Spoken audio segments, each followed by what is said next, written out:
In Niagra, Canada, there's a 1 million pound green leaf lettuce vertical farming facility owned by a company called Elevate Farms. The USDA says urban farming increases food security at a time of rising inflation and limited global supplies. Here in North America, produce output is concentrated in Mexico, the U.S. Southwest, and California, which, as we've seen over the past couple decades, is prone to wildfires, droughts, and other severe weather as a direct result to climate change. During the pandemic, investments in global indoor farms totaled $394 million in 2020. AgFunder research head Louisa Burwood-Taylor reported. And the reason is simple. Indoor farms are now also positioning themselves as one of the solutions to pandemic-induced disruptions to the harvesting, shipping, and the sale of food. And experts like Joe Crotty, director of corporate finance at investment bank KPMG, which advises vertical farms, says we haven't seen anything yet.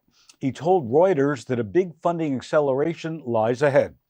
The real ramp up is the next 3 to 5 years, Crotty said. Vegetables grown in vertical farms or greenhouses are still just a fraction of overall production. U.S. sales of food crops grown undercover, including tomatoes, cucumbers, and lettuce, amounted to 790 million pounds in 2019. That was up 50% from 2014, according to the USDA. California's outdoor head lettuce production alone was nearly 4 times larger at 2.9 billion pounds. As the indoor farming industry grows, so is the scope of the farms themselves. According to Fast Company, a new series of projects will build multi-story greenhouses directly inside affordable housing developments. Bringing the farm back to the city center can have a lot of benefits, said Nona Yehia, CEO of Vertical Harvest, and told the magazine. Vertical Harvest is a company that will soon break ground on a new building in Westbrook, Maine, that combines a vertical farm with affordable housing. Similar developments will follow in Chicago and Philadelphia, where a farm plus housing will be built in the Tioga District, an opportunity zone.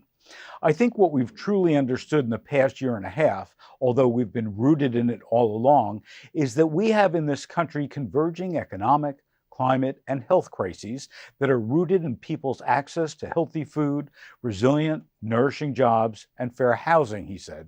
And we saw this as an urban redevelopment tool that has the potential to address all three.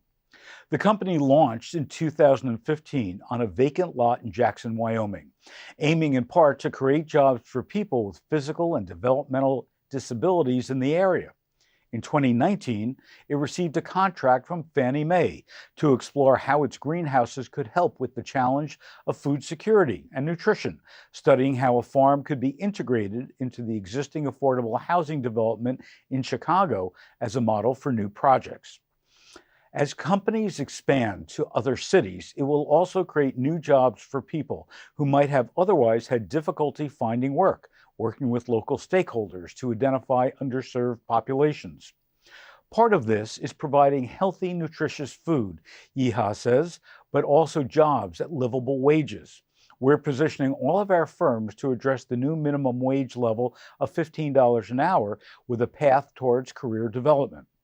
Inside each building, the ground level will offer community access, while the greenhouse fills the second, third, and fourth floors, covering 70,000 square foot and growing around 1 million pounds of produce a year.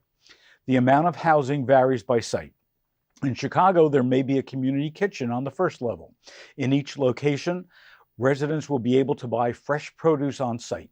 Vertical Harvest also plans to let others in the neighborhood buy greens directly from the farm.